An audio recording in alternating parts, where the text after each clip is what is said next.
Hey there, folks. Welcome to our cozy nook of tales and adventures. Today, like every episode, we're unlocking the doors of imagination to explore new worlds, meet fascinating characters, and experience unique emotions. I promise to take you on an unforgettable journey through the power of words. So get comfy, grab your favorite drink, snuggle into that perfect spot, and get ready to lose yourself in a new story. Leave the outside world behind for a while and dive with me into the depths of storytelling. If you enjoy our content and want to support the channel, consider hitting the subscribe button and giving the video a thumbs up. Now, without further ado, let's dive into today's story.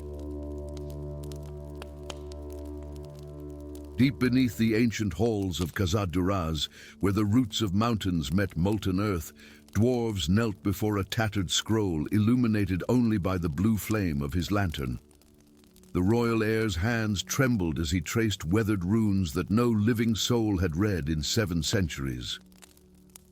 Around him, the once majestic throne room of his ancestors stood in crumbling testimony to faded glory. Broken pillars carved with the deeds of kings, their faces now worn smooth by time, gem-studded murals dulled beneath layers of dust.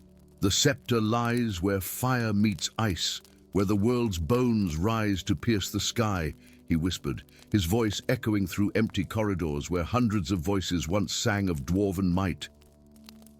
Regarded by the servants of stone, hidden from the children of flame, the ancient text continued, describing a weapon of immeasurable power, Moradin's scepter, said to command the very bones of the earth. With it, mountains could be raised or flattened, chasms opened or sealed. With it, dwarves could restore his kingdom to magnificence, reclaim the splendor stolen by centuries of decline. Rising, he rolled the fragile parchment with careful reverence. The Council of Elders had forbidden this quest, warning that the scepter had been hidden for reasons beyond their understanding. But what did ancient cautions matter against the slow death of his people, the dwindling of their numbers, the abandonment of once glorious halls? "My lord," came a gravelly voice from the shadows. Thordak, his last loyal guard, appeared with torch in hand. "The preparations are complete. We can depart with the dawn." Dwarves nodded, squaring his shoulders beneath the weight of ancient armor that had once fit his grandfather. "Then Khazad-dûraz will have its reckoning." 300 leagues away, in the crystal towers of Lumina Altor, elves woke screaming. The vision clung to him like morning mist, fire erupting from fractured earth, a sky torn open to reveal something vast and hungry behind the fabric of reality. At the center of the cataclysm stood a figure holding aloft a scepter of impossible geometry, unwittingly breaking seals that should never be broken. Moonlight streamed through stained glass, casting prismatic patterns across his chambers as attendants rushed in, alarmed by their ambassador's distress. "Summon the High Council," Elves commanded, rising shakily. "And prepare my traveling gear." "My lord," questioned his chief advisor, concern evident in her ageless eyes. "You're scheduled to address the Council of 9 Kingdoms tomorrow regarding the border disputes." "There won't be borders to dispute if what I've seen comes to pass," Elves interrupted, his mismatched eyes, one silver, one gold, still haunted by fading images. "A dwarf seeks Moradin's scepter." The pronouncement silenced the room. Even among the long-lived Lumina, where some remembered the wars of 1,000 years past, certain artifacts remained spoken of only in hushed tones. By midday, Elves rode north toward the Frostfire Peaks, his dreams still burning behind his eyes. Their first meeting came in the shadow of the Titan's Anvil, a flat-topped mountain where legends claimed the gods had forged the world's first weapons. Dwarves, with his expedition of 12 loyal soldiers, had established camp at the mountain's base. Elves arrived alone, his white steed nearly translucent in the twilight. You trespass on a royal expedition of Khazad-Duraz, Thordak called as the solitary rider approached. Dwarves emerged from his tent, one hand resting on his ancestral axe. He studied the slender figure dismounting before them, tall and graceful in silver-chased armor, with eyes that seemed to reflect both moon and sun. "I come with warning," Elves announced without preamble. "Abandon your search for Moradin's scepter." The dwarf's laugh was harsh as mountain winds. Warnings from elven kingdoms mean little to the heirs of Khazad-Duraz. Your kind offered no aid when the shadow plague claimed our eastern halls, nor when trade routes fell to ruin. "This is not about politics," Elves responded, his voice remaining measured despite the hostile welcome. "I have seen what follows if you claim the scepter: fire, devastation. A tear in the world itself, convenient visions," dwarves scoffed, "that align with keeping ancient power from dwarven hands." Their argument might have continued, but the ground beneath them chose that moment to shudder violently. From the darkness beyond their camp came sounds no mortal throat should produce, chittering whispers in some ancient tongue. Torches revealed robed figures emerging from the night, their faces hidden beneath hoods of iridescent scales. Each carried staff and dagger, and from their hands dripped liquid that smoked where it touched the earth. "The cult of the coiled depths," Elves breathed, drawing a curved sword that gleamed within a light. The battle erupted with stunning swiftness. Dwarven warriors formed a defensive circle, axes and hammers creating a barrier of spinning steel, while Elves moved with impossible grace between them. His blade finding gaps in the cultists, armor with uncanny precision. Despite their skill, they found themselves overwhelmed by the cultists' strange powers, words that turned metal to rust, touch that burned through armor. When retreat became inevitable, Dwarves found himself back to back with the elven emissary he'd dismissed moments earlier. "The Eastern Caves," Dwarves shouted over the clash of weapons. "Follow me!" Together they led the surviving dwarves into narrow tunnels too small for pursuit, sealing the entrance with a strategically collapsed ceiling. In the blue-tinged darkness of phosphorescent fungi, enemies became reluctant allies. "They shouldn't have found us," dwarves muttered as they trekked deeper into the mountain's labyrinthine passages. Only 7 of his original 12 had survived. No one knew our destination except the Royal Council. "The cult serves something ancient," Elves replied, helping a wounded dwarf over a difficult passage. "Something that watches from beneath the world's skin. They likely knew the moment you unrolled that scroll." The tunnels led them downward, ever downward, until they reached caverns of breathtaking wonder. Chambers where crystal formations grew like living things, slowly twisting toward some unseen light.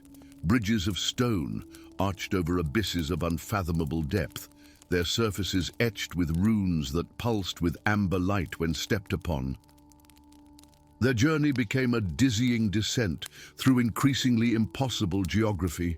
They navigated chambers where water flowed upward, corridors where gravity shifted without warning, halls where whispers of past and future conversations echoed simultaneously.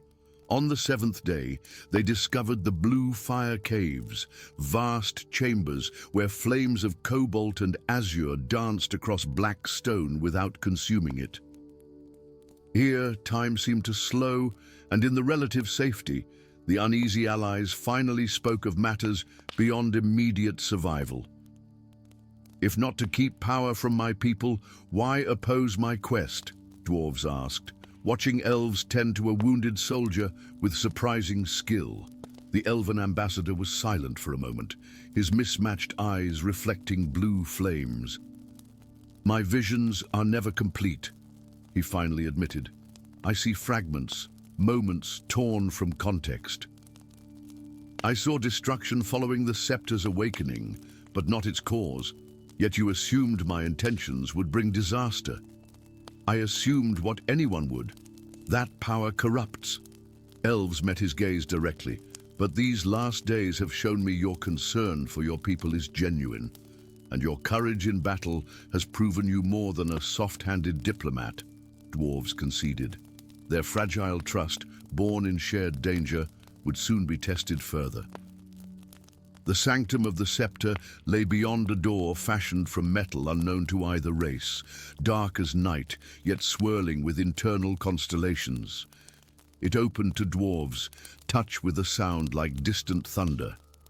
Beyond stretched a circular chamber supported by pillars, carved to resemble figures straining under impossible weight.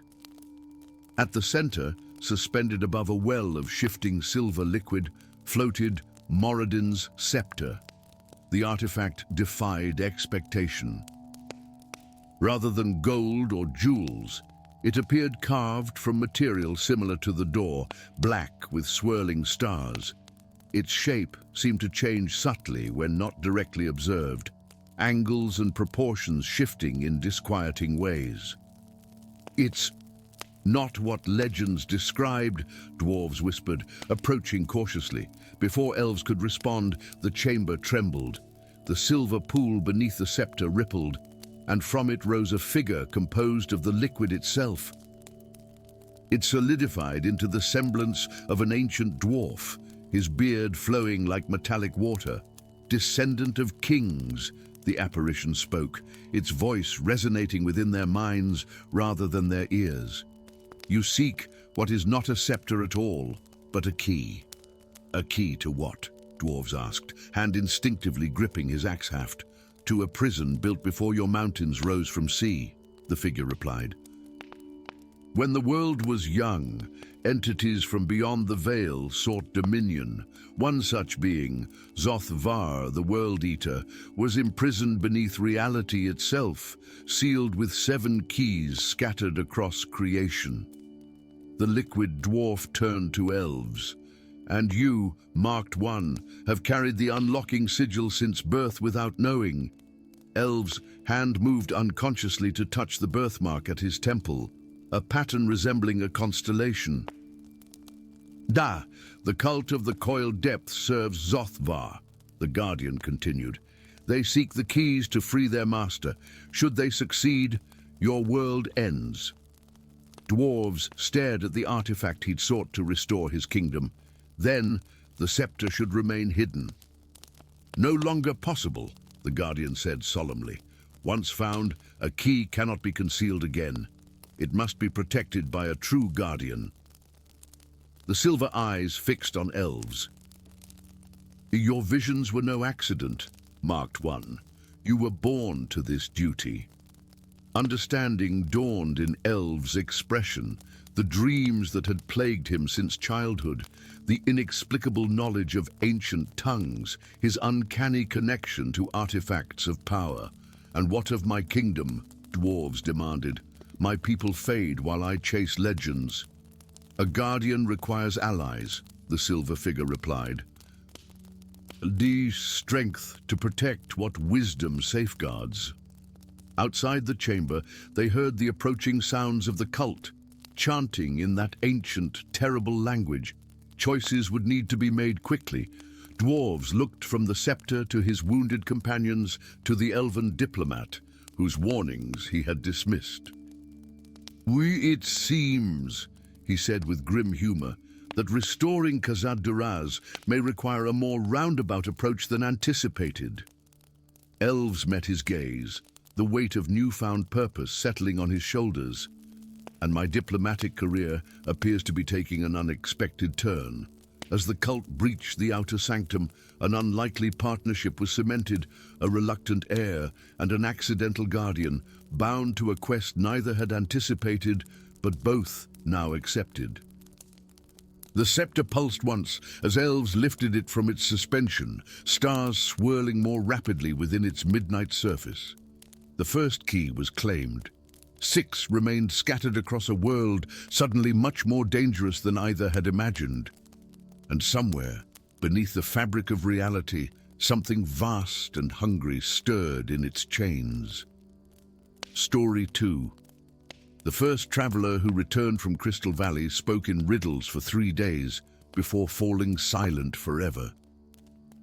The second returned with eyes that reflected light in impossible colors, stumbling through Silvergate Market, mumbling about voices in the gems. The third never spoke again, but painted the same scene repeatedly, towering crystal spires reaching toward twin moons until his fingers bled. Then people began to vanish without returning at all. Mist clung to the jagged crystal formations that lined the valley floor, transforming ordinary stone into spectral sentinels in the early morning light. The crystals themselves, some as tall as ancient trees, others as delicate as winter's first frost, caught the dawn's radiance and fractured it into prismatic rivers that flowed across the landscape. At this hour, with dew glistening on every surface, the valley appeared exactly as the legends described it. Ladringlass, the mirror of stars, where the boundary between realms grew thin. None of this beauty impressed dwarves as she dragged her bound captive down the narrow path toward the valley's heart. "Walk faster," she growled, yanking the rope that bound Elves' wrists. "Bounty says dead or alive, and my patience favors the former." Elves stumbled but maintained his dignity, his mismatched eyes, one amber, one emerald, scanning the crystalline formations with scholarly attention, despite his predicament. Too thin for his height and dressed in the tattered remains of diplomatic finery, he nevertheless carried himself with the bearing of someone accustomed to navigating royal courts. "The reward poster is mistaken," he said for perhaps the 20th time since his capture. "I arrived in the region barely a fortnight ago. How could I be responsible for disappearances that began months earlier?" Dwarves adjusted the twin axes strapped across her back, their handles worn smooth from years of use. The notorious bounty hunter's reputation preceded her. 12 notorious criminals brought to justice in the past year alone, never failing to complete a contract. Her scarred face revealed nothing as she replied, "Convenient timing, arriving just as the disappearances accelerated. Bringing your silver tongue to calm the locals while your partners continue their work." A crystalline chime interrupted their exchange, a sound like glass bells stirred by wind. Though the air hung still, both travelers froze, instinctively drawing closer together. "What was—" Elves began. "Quiet," dwarves hissed, scanning the surrounding formations. The chiming came again, louder, followed by a whisper that seemed to emanate from the crystals themselves. Vessels approaching. Dwarves drew one of her axes, her free hand still gripping Elves' bindings. "We're not alone." "Obviously," Elves muttered. "Release my hands. Whatever's happening, I can help." The bounty hunter's laugh was harsh. "So you can disappear into the mist." Not likely. A figure emerged from behind a towering crystal spire, a woman with skin so pale it appeared translucent, her movements stiff and unnatural. Her eyes reflected the surrounding crystals, multifaceted and devoid of pupils. "Sestra," dwarves whispered, her usual hardened demeanor cracking. The axe in her hand trembled. "Sister?" The pale woman tilted her head at an impossible angle. When she spoke, her voice harmonized with the chiming crystals. "Dwarves, you've brought another vessel. The Whisperer will be pleased." Elves stiffened. "Your sister. She's one of the missing." Before dwarves could answer, the crystal-eyed woman lunged forward with inhuman speed. The bounty hunter reacted instantly, shoving Elves aside and bringing her axe up defensively. The ensuing clash sent them tumbling down a crystal-lined slope, leaving Elves struggling to keep his balance with bound hands.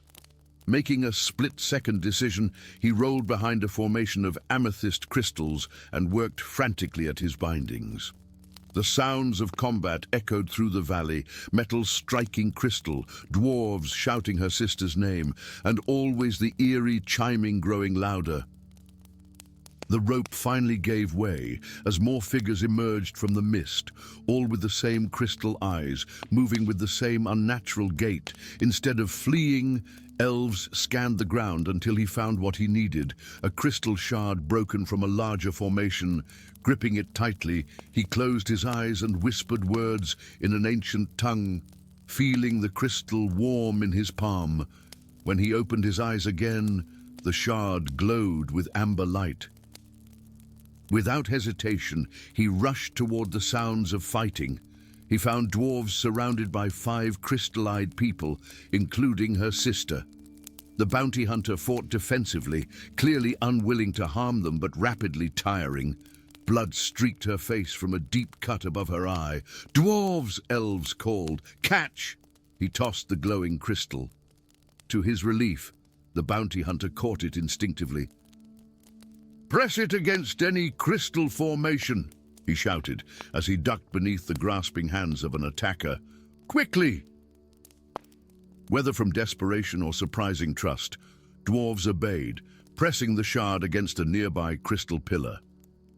Light pulsed outward in concentric rings, and the attacking figures froze in place, their crystal eyes dimming momentarily.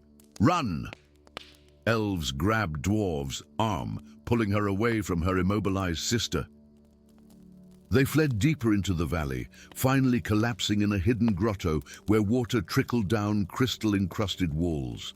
For several moments, they simply caught their breath, the hunter and the hunted, roles momentarily forgotten in their shared predicament. "That was magic," Dwarves finally said, accusation thick in her voice. "You're a practitioner." Elves nodded wearily. "Not by training, by necessity." He gestured toward his mismatched eyes. "Those of mixed blood are rarely welcome anywhere. One learns to survive." "My sister," Dwarves' voice broke. "She disappeared 3 months ago.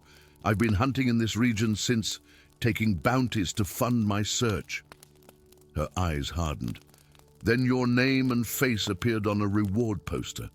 Responsible for the Crystal Valley disappearances?" it claimed. "Someone wanted me here," Elves said quietly. "Someone who knew I would recognize what's happening." "And what exactly is happening?" Elves traced patterns in the dust beside him. "Have you heard of the Whisperer? An entity from the realm beyond the veil, dismembered and imprisoned in crystal by the ancients during the First Age." Dwarves' expression suggested she hadn't. "The crystals of this valley aren't natural formations," Elves continued. They're prison cells, each containing a fragment of the Whisperer's consciousness. Over millennia, the entity has been gradually influencing those who linger near the crystals, calling them to help reunite its fragmented self. And my sister, those others. Vessels, Elves said grimly, their minds supplanted by fragments of the Whisperer. It's using them to gather more vessels and to find a way to break its crystal prison completely. Dwarves studied him with newfound intensity. "How do you know all this?" Elves hesitated. "I don't know exactly. The knowledge is there in my mind, but the memories of how I learned it are missing." He touched his temple. "There are gaps in my past, substantial ones." "Convenient," Dwarves said, but with less hostility than before. Their conversation was interrupted by a distant chanting. Moving cautiously to the grotto's entrance, they observed hooded figures processing through the valley, led by a tall figure in robes of shifting crystalline patterns. Each cultist carried a crystal shard that pulsed in rhythm with their chanting. "The cult of the Whisperer," Elves whispered. "Or do they believe when the entity reforms, it will elevate them above all others?" Dwarves pointed to figures in the procession's center. "They're bringing more captives." "Future vessels," Elves confirmed grimly. "We need to stop them." Elves raised an eyebrow. "We? What happened to turning me in for the bounty?" Dwarves met his gaze unflinchingly. "They have my sister." And I suspect the one who posted your bounty is the same one leading that procession. She extended her hand. Temporary alliance. Their journey deeper into the valley revealed horrors and wonders in equal measure. Crystal caves where time flowed backward, pools of liquid that reflected not their faces but their deepest fears.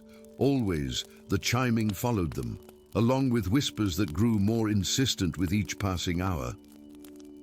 They discovered the cult's sanctuary inside the valley's largest crystal formation, a cathedral-like chamber where hundreds of crystals converged at a central altar. There, the cult leader performed a ritual over a massive crystal basin filled with swirling mist. "Master of fragments, hear us," the leader intoned, voice echoing unnaturally. "Or do we bring new vessels for your awakening?"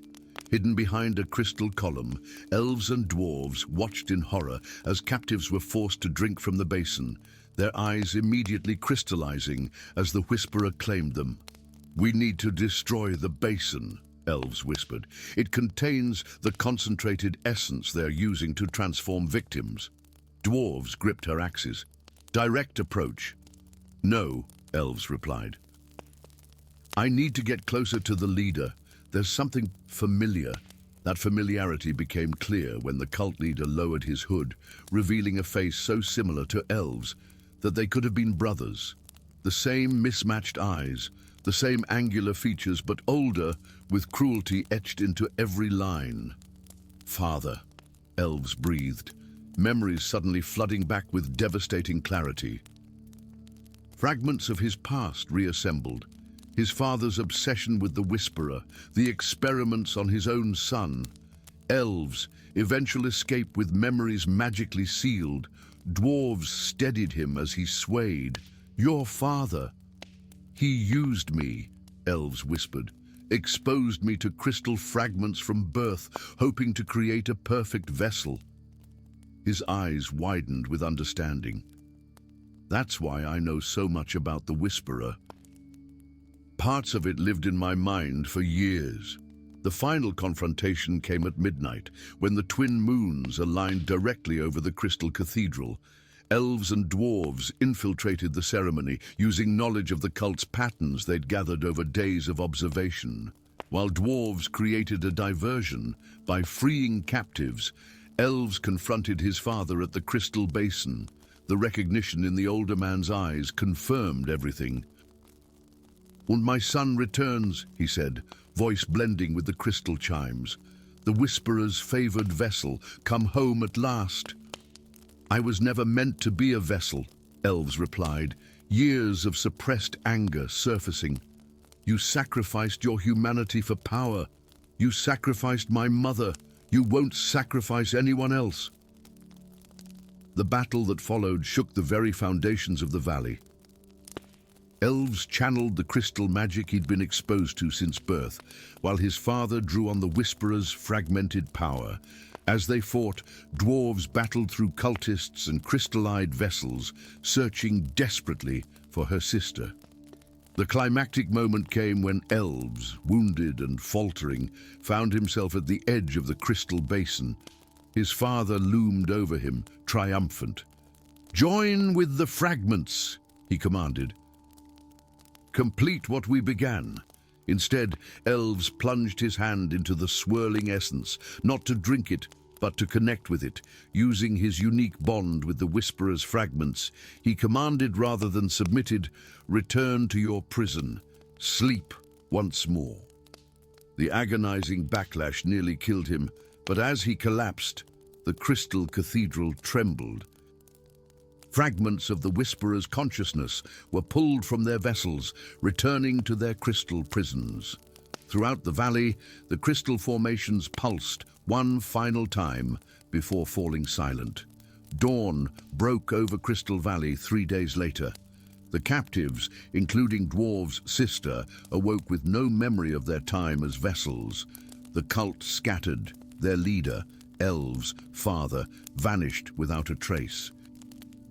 As for elves and dwarves, they stood at the valley's edge, watching the morning light play across crystals that now seemed ordinary, their whispers silenced.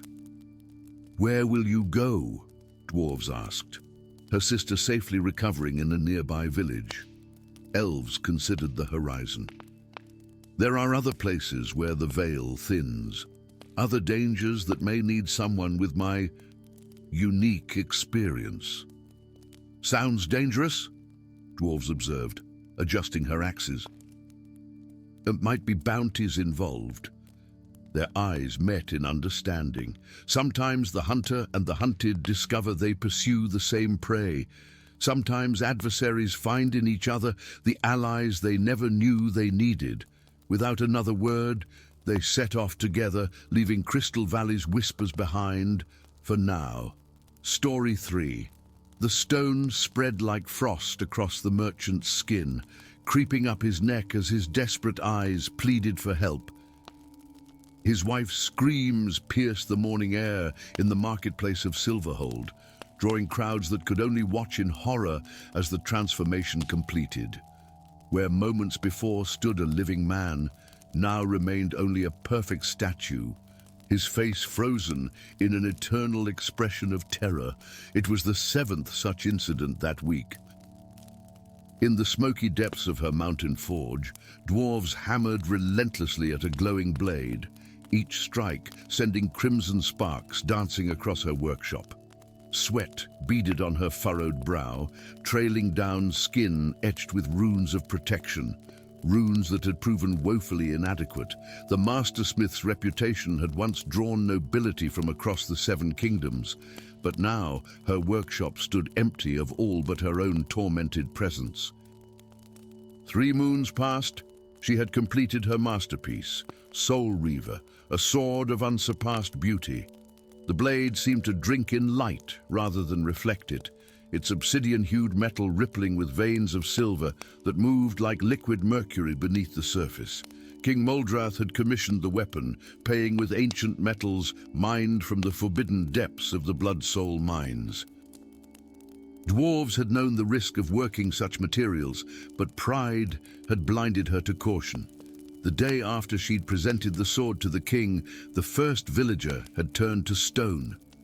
"Another failure," she muttered, plunging the red-hot metal into a basin of enchanted water. The liquid hissed and turned momentarily black before clearing again. This was her 17th attempt to forge a counter-charm, and like all others, she could feel this one lacked the power needed to reverse what she had unwittingly unleashed. The curse of Madraz, they were calling it in the streets. Dwarves had never heard the name until a royal messenger had delivered news that King Moldrath himself had succumbed to the petrification. The blade she'd forged lay unclaimed in the throne room, for none dared touch it now. In the alabaster towers of Thornvale, Prince Elves stood before ancient texts spread across tables of polished moonwood. The royal library's hidden chamber contained works forbidden to all but the royal bloodline, texts that spoke of magics predating the kingdom itself. His slender fingers traced lines of script that glowed faintly at his touch, recognizing his lineage. "I'll the Madraz affliction," he whispered to himself, reading passages that had not been consulted in centuries, born of ambition and forged in forbidden fire. 3 nights before, his father had been transformed to stone mid-sentence during their evening meal. The court mages proved useless, their counterspells dissolving like morning mist against the powerful curse.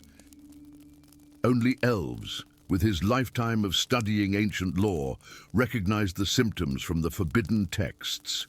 "The stone is but a vessel," he read, "a prison for souls harvested by the thirst blade."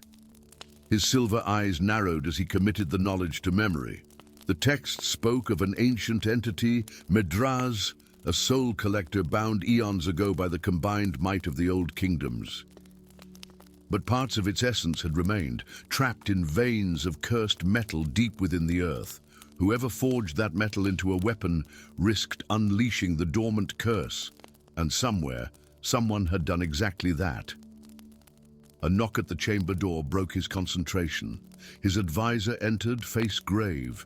"We've located the forge master responsible, my prince." Elves' expression hardened. "Where?" "Silverhold." "A mastersmith named Dwarves."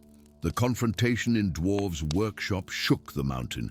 When Elves and his royal guard had arrived, accusations flew like arrows. The prince's normally composed demeanor cracked as he beheld the woman responsible for his father's condition. "You meddled with powers beyond your understanding," Elves said, his voice dangerously quiet as he circled the forge. "Abui, did the promise of gold blind you so completely to the danger?" Dwarves stood her ground, hammer still in hand. "I knew nothing of Medraz or his curse. The king demanded a weapon of unparalleled power. I delivered what was commissioned. Using metals from the blood-soul mines. Even children know those depths are forbidden. And yet your father provided the very materials," Dwarves countered, her dark eyes flashing. "Ah, do not lay all blame at my feet, Prince of Thornvale." The standoff might have ended in bloodshed had the ground not suddenly trembled beneath them. From outside came screams, and one of Elves' guards burst through the door. "My lord, the statues in the town square, they're moving." Dawn broke over the unlikely pair as they crested Worm's Pass. 3 days of hard travel had brought them to the edge of the Whispering Wilds, a forest of pale trees with bark like bleached bone. Behind them lay Silverhold, where they had witnessed the horrifying truth of the curse's second phase, the petrified victims awakening as vessels for fragmented pieces of Medraz's consciousness. "The texts spoke true," Elves said, his voice hollow with memory. The stone is merely a chrysalis." They had barely escaped, fighting their way through townsfolk whose stone flesh cracked to reveal obsidian veins pulsing with the same mercurial silver that ran through Sol Reaver's blade. Only Dwarves' knowledge of the mountain paths had saved them. An uneasy alliance had formed in the chaos. Elves possessed the ancient knowledge of what they faced. Dwarves had the skill necessary to unmake what she had created. Together, they might stand a chance. Separately, they would certainly fail. "If your texts are correct," Dwarves said as they descended into the forest, "we have 13 days before the transformation completes in all victims. After that, Medraz will have enough vessels to manifest fully in our realm," Elves finished, "and the world as we know it ends." Their journey through the Whispering Wilds tested their fragile partnership. Ancient guardians of twisted root and thorn rose against them, sensing the approaching disturbance to the blood-soul mines. Elves, silver magic flashed against the darkness, while Dwarves, enchanted hammer shattered enemies to splinters. By firelight, they gradually shared their stories. Elves spoke of a lifetime spent in scholarly isolation, knowing his elder brother would inherit the throne. Dwarves revealed how she had clawed her way to renown from the lowest forges, her talent elevating her beyond her humble beginnings. Both understood the bitter price of ambition. "I should have questioned the metal's origin," Dwarves admitted on the 7th night. "I felt its wrongness, but ignored my instincts, and I should have shared the forbidden knowledge more widely," Elves replied. "Some dangers should not be secrets kept by the privileged few." When they finally reached the sealed entrance to the Blood-Soul mines on the 9th day, both had changed in ways neither had anticipated. The caverns pulsed with malevolent life. Veins of the same black metal shot with silver lined the walls, throbbing like arteries. Each step deeper brought whispers that clawed at their minds.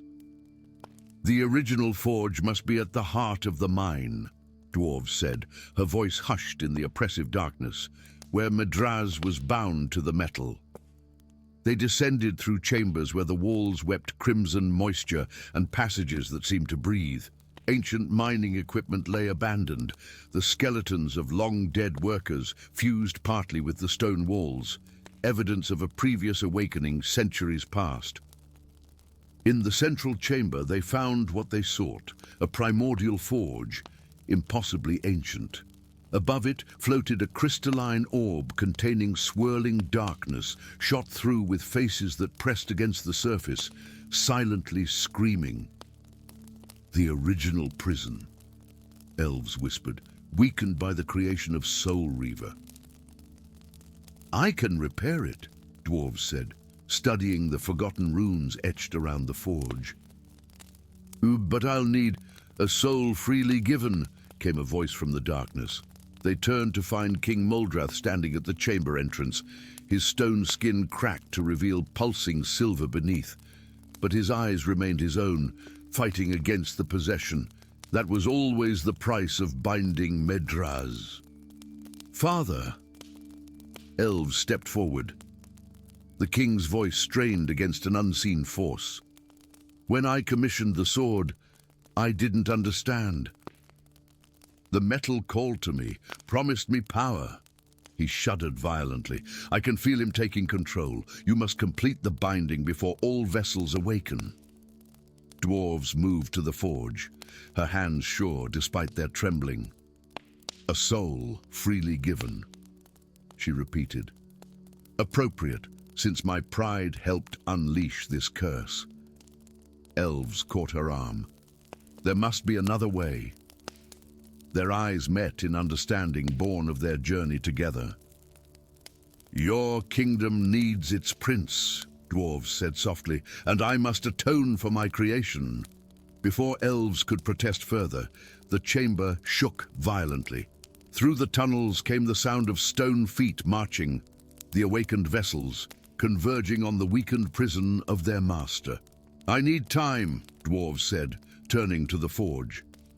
Elves and the king took position at the chamber entrance. Time you shall have, the prince promised, silver magic already gathering around his fingertips. As battle erupted in the passageway, dwarves began the ancient forging ritual, hammering metal drawn from her own enchanted weapon. Each strike sent sparks of her own life force into the work, the ultimate sacrifice of a mastersmith. When dawn broke above the silent mines, only elves emerged, carrying a blade unlike any seen before, a sword with a crystal at its hilt containing a single, willingly given soul. Soulkeeper, he named it, the perfect counterbalance to Soul Reaver. And in kingdoms across the land, those turned to stone returned to flesh, with no memory of their ordeal, save for nightmares of a darkness that had briefly possessed them, and a mastersmith's voice that had called them home. Story 4. The first leaf fell on the 7th day of the eternal summer, an impossible golden tear drifting from the crown of the great oak of Verdantis. By sunset, a dozen more had followed. Within a fortnight, the mighty tree, whose canopy stretched across the sky for leagues, whose roots connected the sacred springs of 7 kingdoms, began to shed its ancient mantle in earnest. As golden leaves carpeted the forest floor, the waters of the Everflow River dimmed from crystalline blue to murky brown. In the distant dwarven stronghold of Khazad Morak, the legendary Eternal Forges, fed by underground tributaries blessed by the great oak's magic, began to cool for the first time in 8 centuries. The world was unraveling, thread by golden thread. In a humble cottage, nestled against the jagged cliffs of the Stonespire Mountains, Elves lifted his head from a bundle of herbs he was binding. Something had changed in the air, a scent both unfamiliar and distantly remembered, like a forgotten nightmare. His slender fingers, stained with the juices of healing plants, trembled slightly as he stepped outside. The forest that bordered the rocky highlands had begun to transform. Trees, once lush with summer greenery, now displayed hints of autumn gold, though summer solstice had barely passed. Birdsong had fallen silent. Even the wind moved differently through branches, suddenly too eager to surrender their leaves. The oak, he whispered, his ageless face creasing with concern. 7 years had passed, since his exile from the elven kingdom of Verdantis, punishment for practicing forbidden healing arts to save a child during the Silver Plague. 7 years of gathering forgotten knowledge, of healing those who dared seek the outcast, once known as the most gifted healer of the Emerald Court. A shadow detached itself from the rocks above the cottage. Dwarves landed with surprising grace for one of her stout build, her weathered face grim beneath an intricate beard adorned with silver beads marking victories in battle. "You sense it too," she said, not a question, but a confirmation. The dwarven warrior had appointed herself Elves' protector 3 winters ago, after he had saved her from a wyvern's poisoned talon when no other healer would touch a dwarf.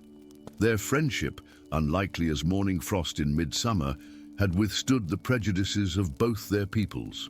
"Something afflicts the great oak," Elves replied, his voice hollow with dread. "Well, if it fails, the magic that binds our realms together will unravel." Dwarves' expression darkened further, her hand unconsciously moving to the rune-etched axe at her side. "The eternal forges have already begun to cool. Without their heat, our deepest minds will flood, our greatest works will cease." Whatever she might have said next was interrupted by the thunder of approaching hooves. Both turned to see a contingent of elven knights cresting the nearby hill, armor gleaming emerald and gold, the royal standards of Verdantis snapping in the wind above them. The council would not send the royal guard unless matters were dire indeed, Elves murmured, straightening his simple robes with dignity despite the approaching force. Dwarves stepped protectively before her friend, axe now drawn. "They exiled you once. I'll not let them punish you further for their own folly." The knights surrounded the cottage, their captain removing his ornate helmet to reveal features Elves had not seen in 7 years. His own brother, Sildarian, captain of the Emerald Court's defenders. "And by royal decree of the High Council of Verdantis," Sildarian announced, his melodious voice carrying no warmth for his estranged sibling, "Elves' moon shadow is commanded to return to the Emerald Court to attend the Great Oak in its hour of need." "After declaring my healing arts heretical," Elves' laugh held no humor, "after naming me exile and oathbreaker, now you seek my forbidden knowledge." The captain's perfect features tightened. "The council offers full pardon and restoration of your titles. The situation is beyond their wisdom to remedy." "And if I refuse?" Sildarian's gaze finally acknowledged Dwarves' protective stance. "Then what begins with the oak's death will end with the destruction of all our realms. Even the dwarven kingdoms will not survive what comes." Elves studied his brother's face, seeing fear disguised as formality. After a long moment, he nodded. "And I will come, but only with my conditions met. First among them, my companion accompanies me." The captain's lip curled with disdain as he regarded the dwarf warrior. "The sacred groves are no place for—" "Then send your council my regrets," Elves interrupted, turning back toward his cottage. "Wait," Sildarian's composure cracked. "Very well. The dwarf may accompany you." "We depart immediately." As they gathered elves, medicines, and texts, Dwarves watched her friend with troubled eyes. "You know I cannot enter their sacred realms," she said quietly. "No dwarf has set foot in the grove of Verdantis since the War of Sundering." "Then history shall be remade," Elves replied, securing ancient scrolls in oilskin. "And if I will not face what comes without you beside me." What he could not see was how Dwarf's gaze fell, heavy with a secret carried too long, how her hand trembled as she touched an amulet hidden beneath her armor, bearing the sigil of Clan Ironvein, the clan whose miners had secretly begun draining the sacred waters beneath the Great Oak to access the richest mithril veins discovered in an age. The journey to the heart of Verdantis took 3 days, through forests growing more sickly with each passing league. Birds fell dead from branches. Streams once clear as diamond ran sluggish and murky. Even the air felt thin, as if the boundary between realms was wearing away. When they finally reached the Emerald Court, the magnificent living palace grown from interwoven trees and crystal, the devastation became fully apparent. The great oak at the kingdom's center, a colossus whose trunk was wider than 12 elves, with outstretched arms could encircle, stood half bare, its remaining leaves dull gold instead of lustrous emerald. The magical lights that had illuminated the city for millennia flickered like dying candles. The Council of 12 awaited them in the Chamber of Seasons, ancient elves whose combined wisdom had guided Verdantis through 1,000 years of peace. Their leader, Archdruid Thalorian, rose to greet elves, not with the condemnation of an exile, but with the desperate hope of the dying. "The oak fails," he said without preamble. "With it fails the lifeblood of our connected realms. We have tried every art known to our healers. Nothing slows the corruption." Elves approached the viewing pool at the chamber's center, where magical waters reflected the oak's massive root system. Even dwarves, standing awkwardly amidst the tallest of elven kind, could not suppress a gasp at what they revealed. Black corruption spread through the ancient roots, pulsing like a heartbeat. "This is no natural ailment," Elves said, his healer's eyes noting patterns in the decay. "This is a curse, ancient and deliberate." Murmurs rippled through the council. Thalorian's ancient eyes narrowed. Who would have power to curse the great oak? "It has stood since the world's shaping. I must examine it directly," Elves replied, "and I will need access to the forbidden texts in the Vault of Shadows." The council erupted in protest, but Thalorian raised a gnarled hand for silence. "If we must break taboo to save all, then so be it. The vault shall be opened." As they left the chamber, Dwarves pulled Elves into a shadowed alcove, her voice a harsh whisper. "I must tell you something before we go further." The revelation came like a blade between the ribs. Dwarves' clan had indeed found mithril beneath the sacred waters, veins richer than any in recorded history. Their secret excavations had breached an ancient seal, releasing something trapped since the War of Sundering. "My uncle leads the expedition," Dwarves concluded, shame burning in her eyes. I discovered the truth only when I returned to Khazad Morak last winter. By then, the corruption had begun, though none connected it to the oak. Elves' expression remained unreadable. "Why tell me this now?"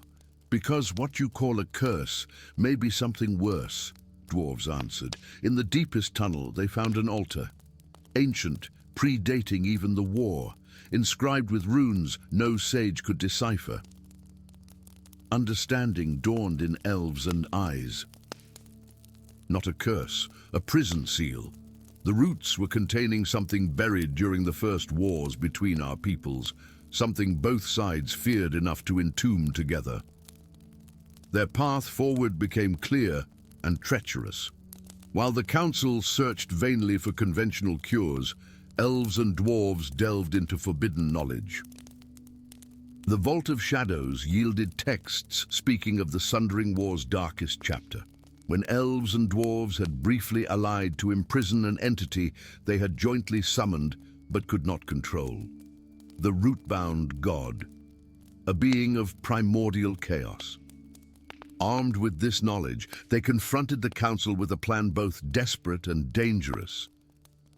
They would journey through the oak's root system to the breach in the ancient seal, using Elves' forbidden healing arts not to cure, but to contain, to reforge the magical bindings that had held for 10,000 years. The journey beneath the earth was a nightmare of encroaching darkness. They followed the corruption's path through caverns of crystal and underground lakes long untouched by living eyes. Dwarves led with the sure instinct of her people, while elves read the magical currents that still flowed, weakened but persistent, through the great oak's failing network. When they finally reached the breach, they found the dwarven expedition's camp abandoned, tools dropped where miners had fled. The altar dwarves had described dominated the cavern, a monolith of obsidian and elder wood cracked down its center, leaking a phosphorescent ichor that pulsed with malevolent awareness. "We're too late," Elves whispered. "It's already breaking free." The air thickened as a presence gathered itself from the seeping corruption, not fully corporeal, but a shadowy suggestion of limbs too numerous, eyes too ancient, hungers too vast to comprehend. What followed would be sung in both elven ballads and dwarven epics for generations, how dwarves fought with ancestral rage against chaos given form, her enchanted axe cleaving shadows that howled with 1,000 voices, how elves, drawing upon the forbidden arts that had earned his exile, wove spells of binding and healing simultaneously, not fighting the entity, but redirecting it, channeling its chaotic essence back into patterns of order. The final moment came when both stood bloodied before the altar, their strength nearly spent. The entity, partially rebound but still struggling, reared for a final assault. Dwarves, seeing elves' concentration could not be broken if the binding spell was to succeed, made her choice without hesitation. She plunged her axe into the altar's crack and placed her hands upon the haft, allowing her life force, the stubborn, loyal, unyielding essence that had made her elves' protector, to serve as the final component of the binding. "No!" Elves cried, seeing her intent too late. Dwarves smiled through pain as her life energy flowed into the seal. "Some bridges must be built with sacrifice," she managed through gritted teeth. "Perhaps my atonement will heal more than just the oak." The magic surged, white-hot and all-consuming. When elves could see again, the altar stood whole, sealed with a new bind rune, half elven script, half dwarven runes, glowing with steady silver light. At its base lay dwarves, her armor empty of life but her expression peaceful.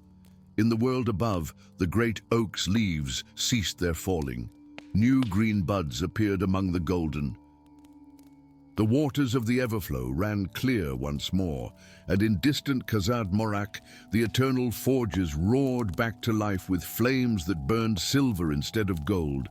The council's pardon came as promised, with honors beyond counting. But Elves did not remain in the Emerald Court. Instead, he built a new cottage at the borders between realms, where travelers of all kinds might seek healing.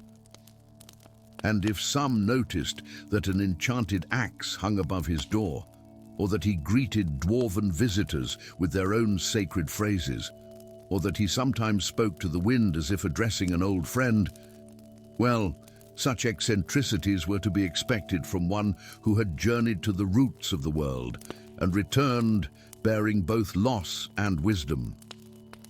For some guardians watch over forests from within their green embrace. Others stand at the boundaries, ensuring the mistakes of the past remain healing lessons rather than repeated tragedies. Story 5. The twin moons of Eldrathar had not aligned in 1,000 years. Now, as they drew inexorably closer in the night sky, their combined light cast strange shadows across the ancient lands.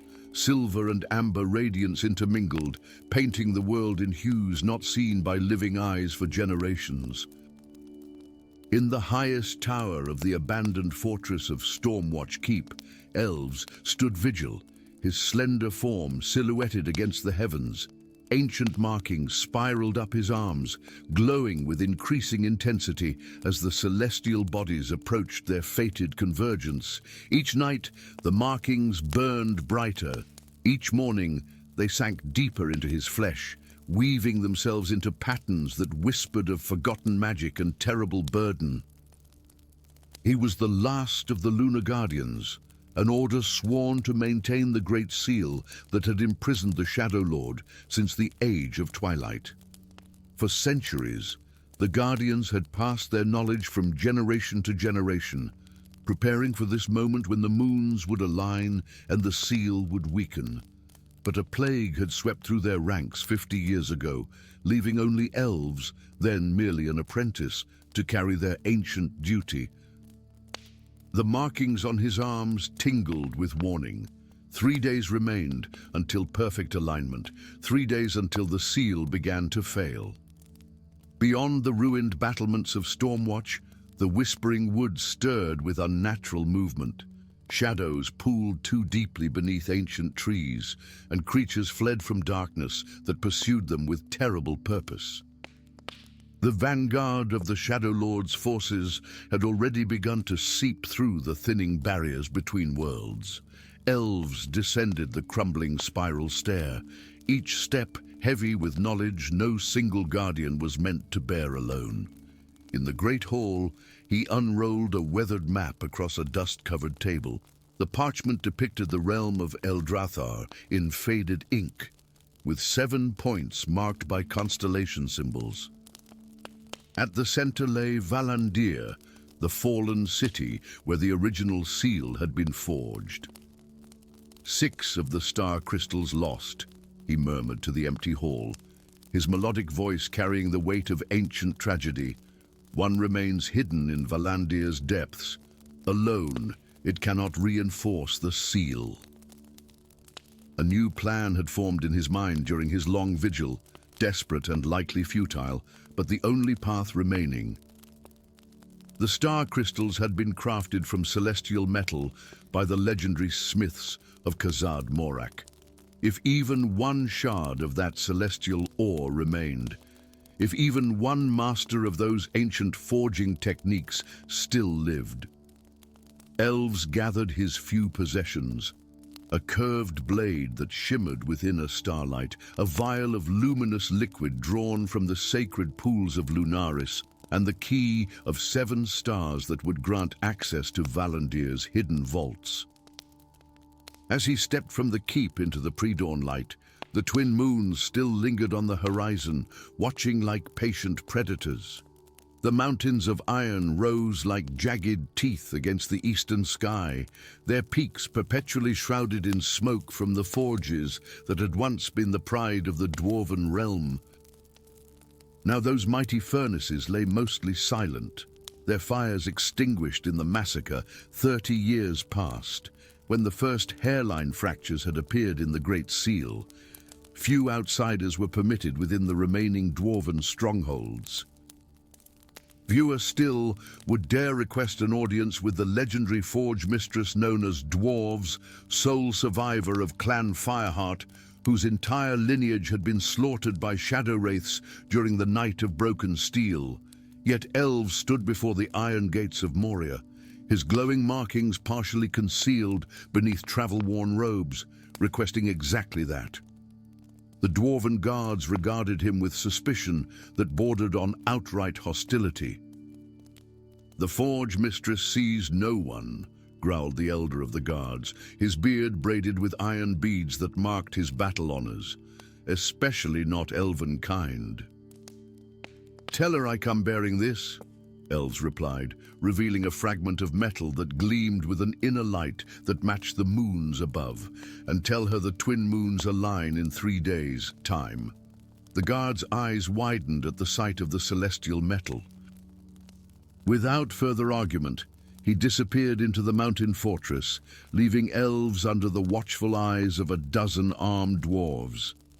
Their silence spoke volumes of ancient grudges, of suspicions never fully laid to rest, of the uneasy peace between races that had once been bitter enemies before the greater threat of the Shadow Lord had forced an alliance. When the gates finally reopened, Elves was escorted through torchlit passages carved with the history of a proud people. Scenes of great battles, technological marvels, and mighty rulers lined the corridors, eventually giving way to newer carvings that depicted horrors, shadow creatures pouring from rifts in reality, dwarven defenders falling before enemies that could not be struck by conventional weapons. The passage ended at a circular chamber dominated by a forge unlike any other. Instead of coal or wood, its fire burned with white-hot intensity, fueled by crystals that pulsed with the same rhythm as the markings on Elves' arms. Before it stood a figure whose presence commanded the vast space, despite her compact stature. Dwarves turned to face the visitor, her expression as unyielding as the metal she mastered. Burns scarred one side of her face, pulling her mouth into a permanent half-grimace. Her beard, the pride of all dwarven masters, was decorated with beads of metals unknown to most smiths, some gleaming like captured starlight, others absorbing the forge's brilliance like miniature voids. "An elven guardian," she said, her voice rough as stone against steel. "I thought your kind extinct." "Nearly so," Elves admitted. "As are the forge masters who crafted the star crystals. You bring me celestial metal and speak of the moon's alignment." Dwarves turned back to her forge, hammering a glowing ingot with practiced precision. "You need not speak your purpose. I have dreamed of it these past 30 nights." Elves stepped closer, the forge's heat causing his markings to pulse more vigorously. Then you know what I ask is possible." The hammer struck with particular force. "Possible, yes, but at great cost, and with no guarantee of success." She set the hammer down, fixing Elves with a penetrating stare. "The Shadow Lord's servants destroyed my clan because we alone remembered how to forge weapons that could harm them. Why should I risk drawing their attention again? Because if the seal fails completely, there will be nowhere beyond their reach," Elves replied simply, "not even the deepest halls of Moria." Silence stretched between them, broken only by the rhythmic pulse of the crystal-fueled forge. Finally, Dwarves hefted a warhammer nearly as tall as herself, its head inscribed with runes that shifted like liquid metal. "I will need more celestial ore than that small fragment," she declared. "The last significant deposit lies beneath the ruins of Valandir, which is precisely where we must go to find the last star crystal," Elves said, a hint of relief in his voice. "The original seal was created there. Valandir has been overrun by shadow spawn since the last alignment," Dwarves warned. "It is a death trap, yet we must try." Elves hesitated before adding, "I cannot reinforce the seal alone. No single guardian has the power. I need not only new star crystals, but a partner in the ritual." Understanding dawned in Dwarves' eyes, followed by anger. "You speak of the blood bond, the joining of elven magic and dwarven craft that created the original seal. That knowledge was supposed to die with the last war." "It nearly did," Elves acknowledged, "but the Guardians preserved it, knowing this day would come." Dwarves turned away, her hands clenching around her hammer's shaft. When she spoke again, her voice had dropped to a whisper. "There is something you should know before we embark on this fool's errand. Something that has haunted my dreams these 30 years. She described visions that visited her sleeping mind, a vast presence of shadow and malice that whispered her name, that promised freedom from the nightmares if only she would turn from her path when the critical moment came. Each night since the moons began their approach, the whispers had grown stronger, more persuasive. The Shadow Lord has marked you," Elves said softly, understanding the implications. "It fears what you might forge. Or it plans to use me to ensure its freedom," Dwarves countered bitterly. "How can you trust one who may be compromised by the very enemy we face?" Elves approached slowly and extended his arm, revealing the full pattern of his markings. "Because the Guardians were similarly marked when they created the first seal. It is not corruption, but connection, the price of wielding power that can bind such an entity." Dawn found them departing the mountain fortress, an unlikely pair united by ancient prophecy and shared burden. Their path would take them through the blighted lands, where the Shadow Lord's influence had already corrupted flora and fauna into twisted mockeries of their original forms. Beyond lay the crystal forests of Ithilmar, where trees of living crystal sang with voices that could drive mortals to madness or ecstasy. And finally, the ruins of Valandir awaited, a city once magnificent beyond imagining, now a labyrinth of danger and dark memory. As they journeyed, the twin moons continued their celestial dance, drawing closer with each passing night. By the second evening, they were separated by merely a finger's width in the heavens.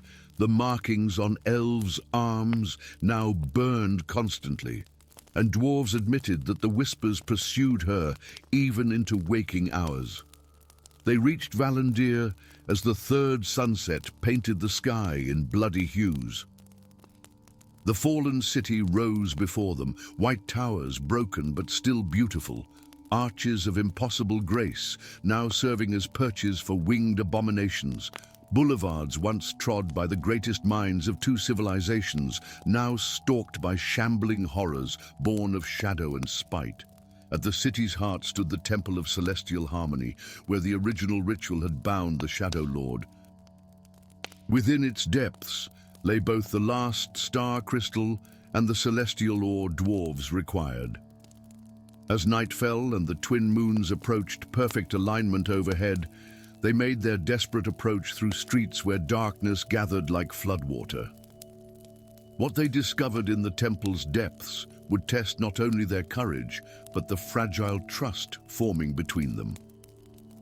For the whispers that haunted Dwarves grew to deafening screams as they neared the inner sanctum, promising her revenge against the elven nations that had abandoned her people during the massacre, offering her power beyond imagining if she would simply shatter the last crystal rather than forge it anew.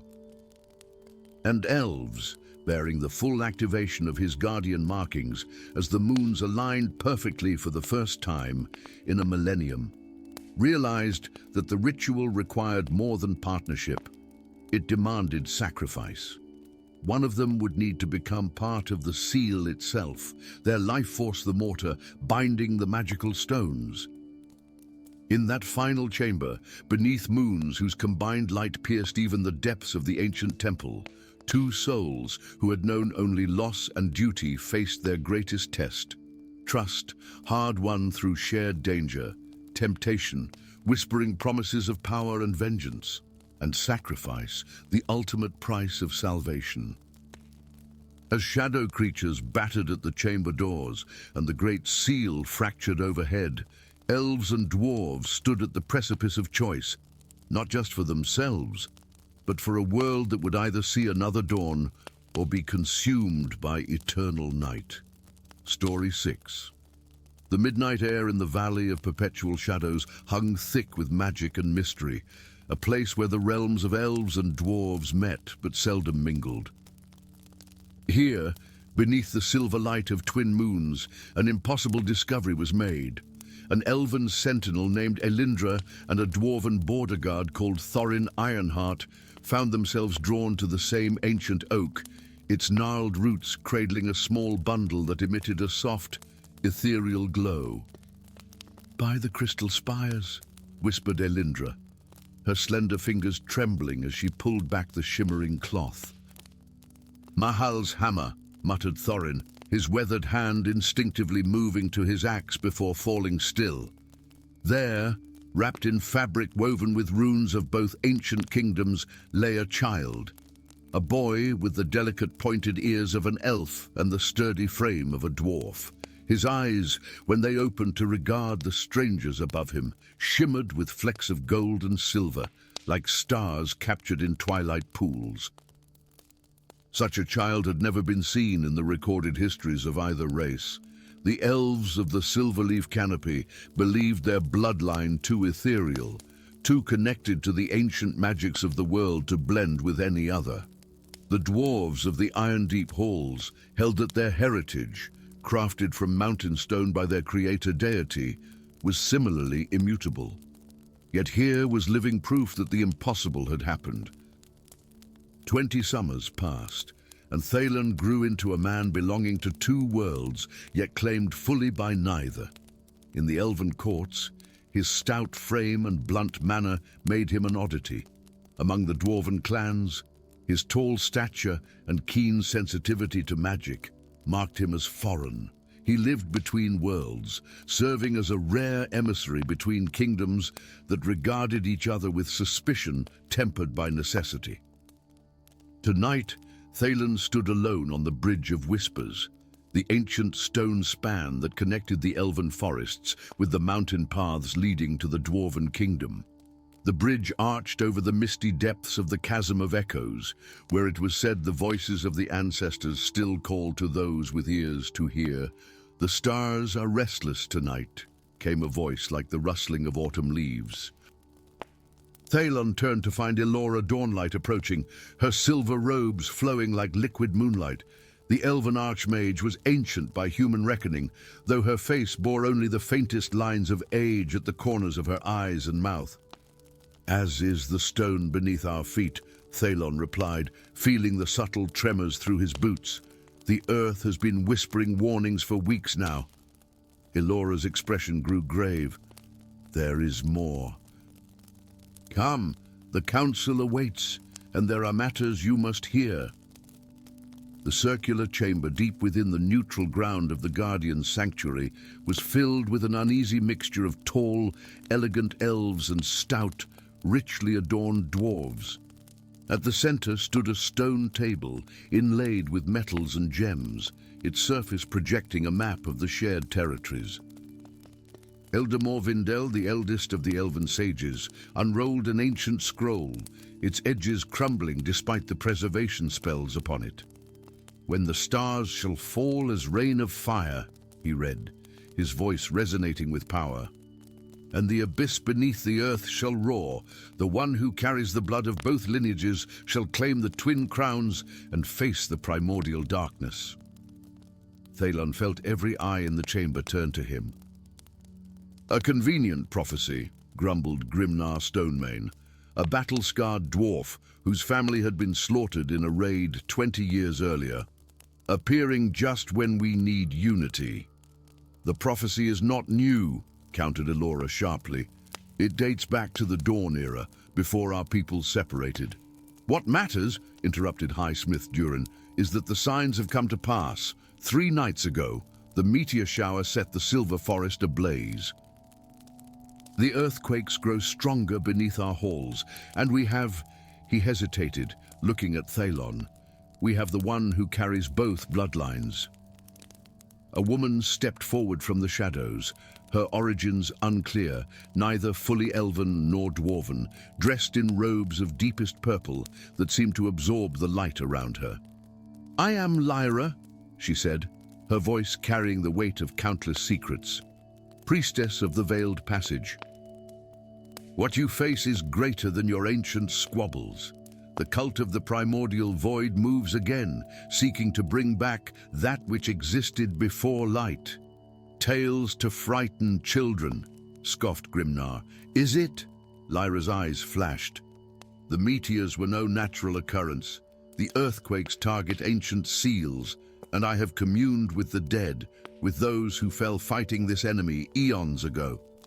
She turned to Thalen, her gaze penetrating. "You are not the first of your kind, heir of 2 crowns. There were others before you, born when the void stirred. Each failed, each fell. Each became a vessel for the very darkness they sought to banish."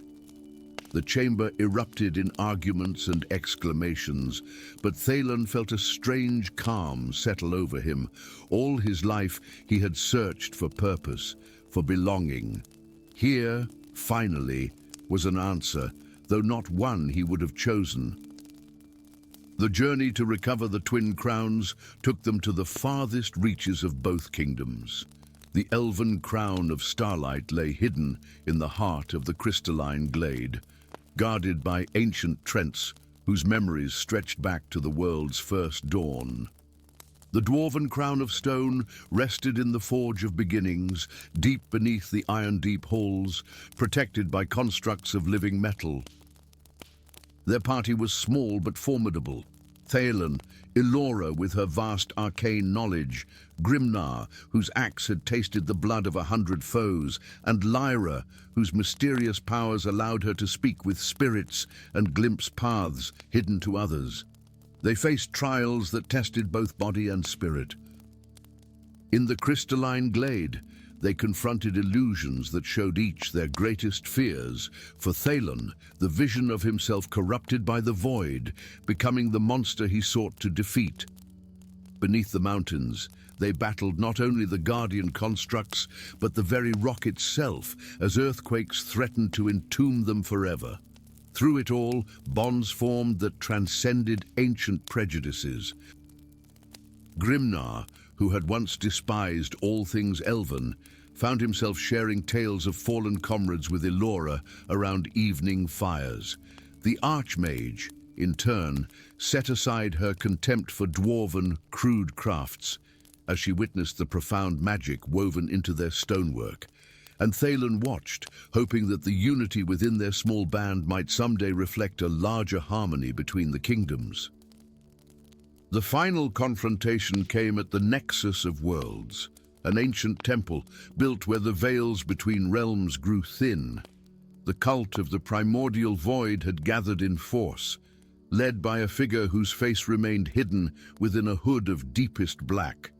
"You are too late," the voice echoed, "neither male nor female, neither young nor old. The alignment approaches, the void hungers. And you, heir of 2 crowns, shall be the key that opens the way, as all your predecessors were before you." The hood fell back, revealing a face that mirrored Thalen's own, but corrupted. Veins of darkness spreading beneath pale skin, eyes like empty wells into nothingness. "I am what you shall become," the figure said. "I am the last who tried to wield the twin crowns. They cannot be mastered." "They can only master you." Battle erupted across the temple grounds.